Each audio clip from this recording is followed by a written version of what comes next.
Hi friends, అందరికీ నమస్కారం. ముందుగా మన ఛానల్ని లైక్ చేయండి, కమెంట్ చేయండి, షేర్ చేయండి. టాపిక్లోకి వెళ్తే మనం వెస్ట్ బెంగాల్లో బీజేపీ ప్రభుత్వం వచ్చినాక ఎట్లాంటి విప్లవాత్మక నిర్ణయాలు సువేందు అధికారి తీసుకుంటుందో మనం చూస్తున్నాం. అక్కడ అక్రమంగా చొరబడ్డ రోహింగ్యాలను, బంగ్లాదేశీయాలను తరిమి తరిమి కొడుతున్నాడు. చాలా మంచి పని చేస్తున్నాడు. కానీ మన దేశంలో ఉండే కొన్ని అపర మేధావులకు, అదేవిధంగా కమ్యూనిస్ట్ పార్టీ వాళ్ళకు, కాంగ్రెస్ పార్టీ వాళ్ళకు ఇవి నచ్చవు. ఎందుకంటే వాళ్ళకు ఓటు బ్యాంక్ వాళ్ళే కాబట్టి. అదేవిధంగా బంగ్లాదేశ్లో ఉండే వాళ్ళకు కూడా నచ్చవు. ఎందుకంటే వాళ్ళ ప్రజలను అక్రమంగా వచ్చి ఇండియాలో చొరబడ్డారు కాబట్టి, తరిమి కొడుతున్నారు కాబట్టి. వీడొకడు అక్కడ బంగ్లాదేశ్లో ఉండేవాడు ఒకడు మాట్లాడుతున్నాడు. ఆ వీడియో మీకు ప్లే చేస్తాను, వినండి. విన్న తర్వాత అంటే నేను ఒక బంగ్లాదేశీలు, రోహింగ్యాలు దేశంలో చొరబడి మనకు దక్కాల్సిన వనరులు ఎలా కొల్లగొట్టుకుపోతున్నారు, అదేవిధంగా మన దేశం పైన ఎలా థ్రెటనింగ్ చేస్తున్నారో, అదేవిధంగా మన దేశాన్ని ఎట్లా భ్రష్టు కట్టిస్తున్నారు, మనం కట్టిన ట్యాక్స్లను ఎట్లా దొబ్బుకుపోతున్నారో ఆ కొడుకుల గురించి నేను చెప్తాను. ఒక్కొక్క వీడియో చూపిస్తాను. ఆ వీడియో చూస్తూ మనం ఈ వీడియో లెంతీగా ఉండొచ్చు, అయినా వినాల్సిందే. ఎందుకంటే ఇక్కడ ఎవడన్నా బంగ్లాదేశీయుల గురించి కానీ, రోహింగ్యాల గురించి కానీ, ఈ వెస్ట్ బెంగాల్ ప్రభుత్వం తీసుకున్న నిర్ణయాల గురించి కానీ తప్పుగా మాట్లాడితే మన గురించి చెప్పు తీసుకొని కొట్టండి. ఎందుకంటే అంత దారుణాలు చేస్తుంటే, అంత అక్రమంగా వచ్చి ఈ దేశంలో ఉంటుంటే వెళ్ళగొట్టక వాని ముద్దిచ్చి ఇంట్లో పెట్టుకుంటావా? అదేవిధంగా సిరియా నుంచి ఒక ఫ్యామిలీ వచ్చి శరణార్థులుగా వచ్చారంట. వాళ్ళ శరణార్థులు అసలు ఇండియా అట్లా తీసుకుని అవన్నీ వీడియోలు మీకు ప్లే చేస్తాను. ఈ వీడియోలు వేరే భాషలోనివి, సర్వం ఏఐ నుంచి మీకు అర్థమయ్యే విధంగా ఉండడానికి డబ్ చేసినవి. ఒకసారి వినండి. సర్వం ఏఐ నుంచి మనం ఈ బెంగాల్ భాష నుంచి డబ్ చేసినవి, వివిధ భాషల నుంచి డబ్ చేసినవి. మసీదులన్నీ పడగొడుతున్నారు. నేను దీన్ని తీవ్రంగా ఖండిస్తున్నాను. వీడు అంటాడు అన్ని పడగొడుతున్నట్ట. ఎందుకు పడగొట్టరు? ఇల్లీగల్గా ఎవడో వేరే దేశం నుంచి వచ్చి నా దేశంలో, మా భారతదేశంలో వచ్చి అన్ని ఆక్రమించుకుంటే పడగొట్టక ఏం చేస్తారు? ఏవైనా పడగొడతారు. పట్టింది. వాడి మాటలకు విలువే లేదు. మొన్న మాటలకు విలువే నిర్ధారిస్తాం.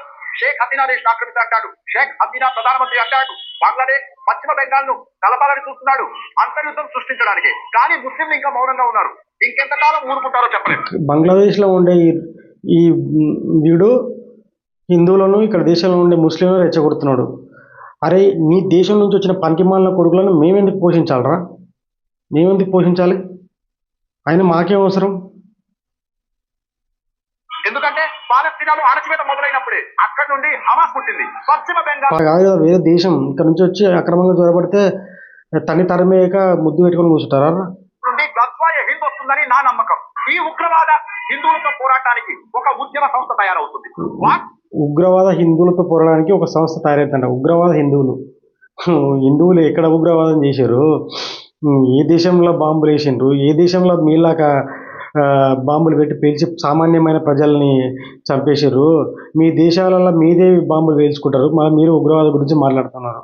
చూడండి, ఇట్లాంటి తిక్కన కొడుకులు ఉంటారు ప్రపంచంలో. అదేవిధంగా వీడు బంగ్లాదేశ్లో అంటే వాళ్ళ గురించి మాట్లాడడం మంచిగానే ఉంది. మన దేశంలో ఉండే కమ్యూనిస్ట్ నాయకులు, వెస్ట్ బెంగాల్ కమ్యూనిస్ట్ నాయకులు ఎట్లా ఉన్నారో చూడండి. ఇట్లాంటి కమ్యూనిస్ట్ మేధావులకు మనం ఒత్తాసు పలుకుతాం, ఓట్లు వేయడానికి రెడీగా ఉంటాం. వాళ్ళకు వేసే 10 ఓట్లు కూడా వేయకూడదని నా మనవి. చూడండి ఎట్లా మాట్లాడుతున్నారు. అస్సాంలో చేసిన ఏదో కట్టి అందులో జనాల్ని తోసేస్తున్నారు. వాళ్ళను చట్టం హాజరుపరచరు. ఇది ఏ ద్వారా చేసిన, ట్రాన్స్లేట్ చేసిన వాయిస్ సర్వమేయ నుంచి. అస్సాంలో చేసిన ఏదో కట్టి అందులో జనాల్ని తోసేస్తున్నారు. వాళ్ళను చట్టం ముందు హాజరుపరచరు. అది ప్రభుత్వానికి అస్సాంలో తోసేసినట్టు బంగ్లాదేశీలు, రోహింగ్యాలు తోసేస్తున్నాడు. ఇక్కడ చట్టం లేదా, చట్టం చూసుకుంటా కదా, చట్టానికి అప్పచెప్పాలి అంటున్నాడు.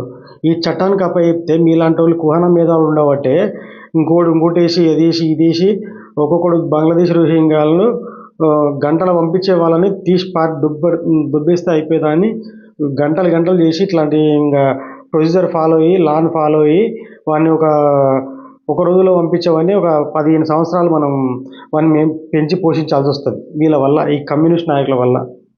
వాడు ఆల్రెడీ బంగ్లాదేశ్ అని తెలుసు, వాడే ఒప్పుకుంటాను బంగ్లాదేశ్ అని. చాలా వీడియోలు కూడా వచ్చినాయి, ఆ వీడియోలు కూడా చూపిస్తాను. వీనికి ఏమైందో మరి తెలియదు ఈ కమ్యూనిస్ట్ వాళ్ళకు. ఖైదుశాల ఖైదుశాల ఇది చట్టబద్ధమైన ఖైదుశాల కాదు, ప్రభుత్వ ఖైదుశాల ఉంది. అక్కడ లోపల ఉంచి ఆ తర్వాత బయటకు పంపుతారు. మరి ఇది మొదలైతే పర్యవసానం ఏముంటుందో చూడండి. ఆ తర్వాత ఈ అన్యాయం జరిగిన వాళ్ళు పోరాడతారు, గొంతెత్తుతారు. ఆ గొంతు సరైనదైతే దేశంలో మద్దతు కూడా దొరకవచ్చు. అప్పుడు దాని పర్యవసానం ఏంటి? ఈ పని ఇప్పుడే మొదలైంది, ఇంకా ఎక్కడి దాకా వెళ్తుందో చూడాలి. కమ్యూనిస్ట్ నాయకుడు ఎట్లా మాట్లాడుతున్నాడు వాళ్ళకి మద్దతుగా. ఆ తర్వాత ఈ అన్యాయం జరిగిన వాళ్ళు ఊరుకోరు. అన్యాయం జరిగిన వాళ్ళు ఊరుకోరంట. నాకు బూతులు వస్తాయి కానీ నువ్వు మాట్లాడొద్దని మాట్లాడతలేను. అన్యాయం జరిగిన వాళ్ళు ఊరుకోరు. అన్యాయం ఏం జరిగింది ఇక్కడ? భారతదేశ పౌరులు ఎడుతుంది. ఎవడో పిచ్చినా కొడుకులు వేరే దేశం నుంచి వచ్చి నా దేశంలో జొరబడి అక్రమంగా ఉంటే వాడిని పంపిస్తుంటే అన్యాయంగా పంపిస్తూ ఊరుకోరు అంటున్నారు. అన్యాయం జరిగింది వాళ్ళకి ఊరుకోరు. ఎందుకు? ఇట్లాంటి ఫాల్తునా కొడుకులు ఉన్నారు కాబట్టి దేశంలో ఇట్లా తయారవుతుంది ఇండియా అనేది. మళ్ళీ ఇండియా ఎదగలేదు, ఇండియా పోటీ పడతలేదు అంటే ఇట్లాంటి చెత్తనా కొడుకులను నా దేశంలో, అదే చైనాలో ఈ కమ్యూనిస్టు వాళ్ళకే చెప్తున్నాను. మరి మీ చైనాలో అట్లే బంగ్లాదేశ్ వాళ్ళని తీసుకుంటే అయిపోతుంది కదా, తీసుకొని మొత్తం పెట్టుకోరు మీరు. అది ఒప్పుకోరు. వాళ్ళ దేశంలో, చైనా దేశం ఎవ్వడు రావద్దు, ఒక పిట్ట పురుగు కూడా రావద్దు, మన దేశంలో మాత్రం ఎవడో అక్రమంగా వచ్చి చొరబడాలి. మళ్ళీ ఊరుకోరని చెప్తున్నాడు వీడు అన్యాయంగా. ఇట్లాంటి దారుణం వాటి దారుణం ఈ కమ్యూనిస్ట్ వాళ్ళు అయితే. ఇది అయిపోయింది ఆ వీడియో.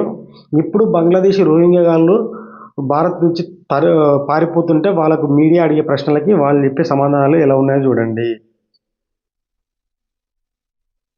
పత్రాల మా దగ్గర లేవు, మేము చేయించుకోము, మాకు తెలియదు, ఓటు వేయము, కానీ నగరంలో ఉండాలంటే పత్రాల మా దగ్గర లేవు, మాకు తెలియదు, ఓటు వేయము, కానీ నగరంలో ఉండాలంటే వాళ్ళు తీసుకోరు. ముస్లింలని అద్దెకివ్వరు. ఇన్నాళ్ళు ఈ సమస్య రాలేదు, ఇప్పుడే వస్తుంది. పత్రాలు లేవు, ఏం లేవంట. అసలు నేను ఇక్కడ బంగ్లాదేశ్లో ఉంటున్నాను, ఒక బంగ్లాదేశీయుడు చెప్తున్నాడు. ఇంకొకటి చూడు,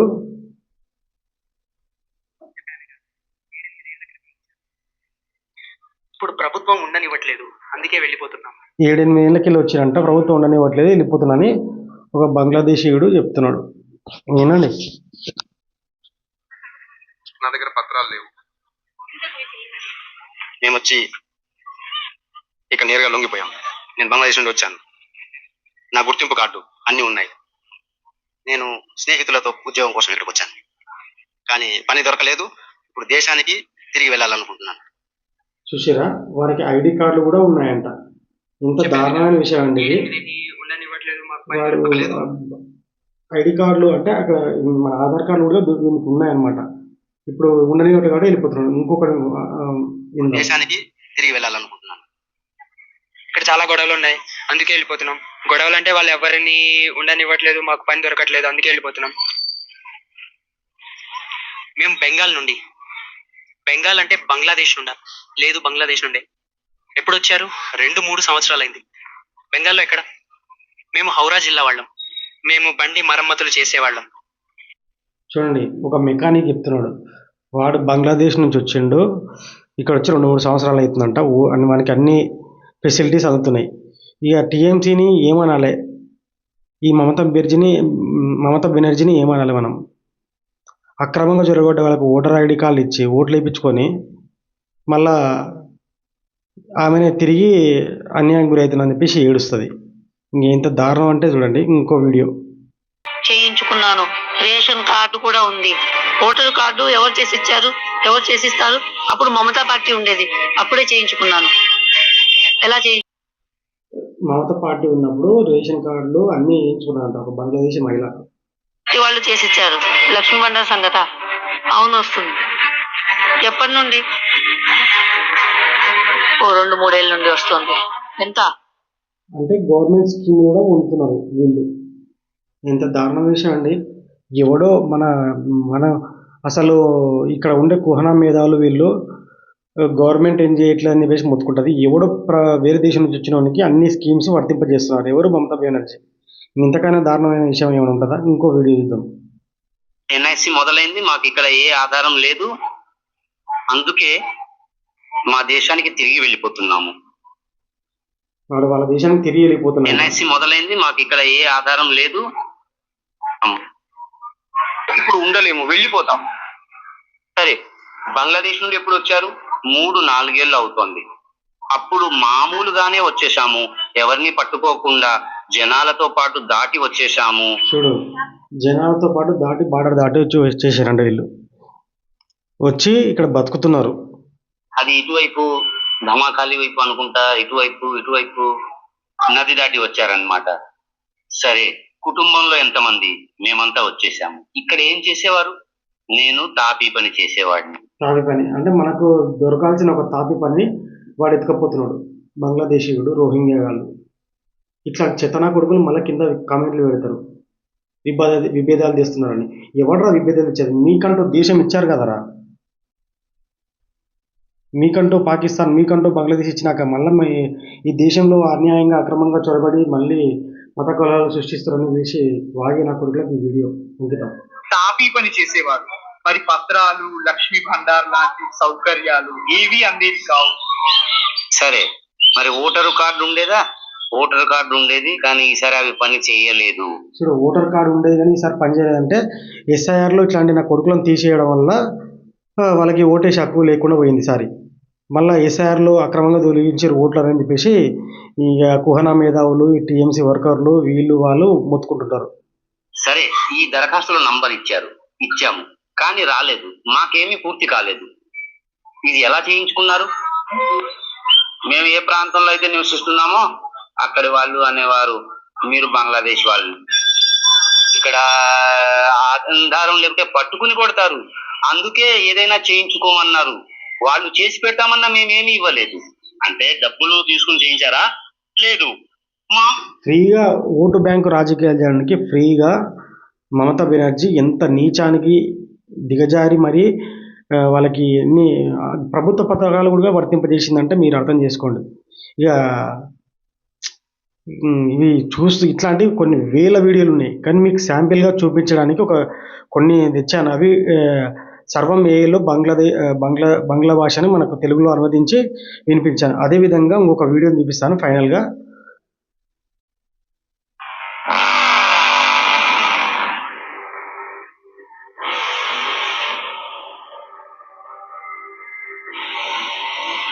ఈ వీడియో చూశారు కదా, ఈ వీడియో ఏం లేదు, I'm from Syria please help me అని చెప్పేసి ముంబై వీధుల్లో ఈ అమ్మాయి అంటే ఒక ఫ్యామిలీ తిరుగుతుంది. ఇట్లాంటి ఫ్యామిలీలు చాలా ఉన్నాయంట ముంబైలో. అంటే సిరియా ఎక్కడా, ముంబై ఎక్కడా, మన ఇండియా ఎక్కడా, వీళ్ళు ఏ విధంగా ఇండియాలకు చొరబడుతున్నారు, అసలు వీళ్ళకి ఎవరు మద్దతు ఇస్తున్నారు అర్థం కావట్లేదు. ఇట్లాంటి నా కొడుకులు ఇట్లాంటి దేశంలో ఎంతమంది ఉన్నారు ప్రజలు అర్థం చేసుకోండి. బీజేపీ ప్రభుత్వం ఉంది కాబట్టి ఈ మాత్రం బయటకు వస్తున్నాయి, లేకపోతే కాంగ్రెస్ లాంటిది వేరే సెక్యులర్ అని చెప్పుకునే పార్టీలు ఉంటే మాత్రం వాళ్ళు ఇవన్నీ దాచేవారు, మన దేశం నాశనం అయ్యేది. చూస్తున్నారు కదా, సిరియా నుంచి వచ్చి ఇక్కడ ముంబై వీధుల్లో తిరుగుతుంది ఒక ఫ్యామిలీ. మనకు సిరియా నుంచి వచ్చే వాళ్ళకి శరణార్థులుగా ఇండియా అయితే ఏం తీసుకోలేదు. అసలు ఏ దేశం ఒకవేళ శరణార్థులుగా వచ్చినా వాళ్ళకి ఒక పద్ధతి పాడంటుంది. అసలు సిరియా నుంచి ఇంత దూరం రావాల్సిన అవసరం ఉంది. సిరియా పక్కల ఎన్నో ముస్లిం కంట్రీస్ ఉన్నాయి కదా, అక్కడ పోవచ్చు కదా, ఇక్కడికే ఎందుకు వచ్చారు? సరే, ఇక్కడ ఇండియా తీసుకోవట్లేదు కదా, శరణార్థులను సిరియా నుంచి వచ్చిన అయితే ఏం తీసుకోలేదు కదా, మరి వీళ్ళు ఎట్లా వచ్చిండ్రు అర్థం చేసుకోండి. వీళ్ళ నెట్వర్క్ లోపల ఎంత ఉందనేది. అదేవిధంగా మన దేశంలో ఎంతోమంది రోహింగ్యాలు, బంగ్లాదేశీ ఈ మియా ముస్లింలు ఎంతో చొరబడి అన్నీ కబ్జా చేశారు. అదేవిధంగా ఓటర్ ఐడీలు, మనకు ఆధార్ కార్డు, పాన్ కార్డులు అన్నీ ఉన్నాయి వీళ్ళకి.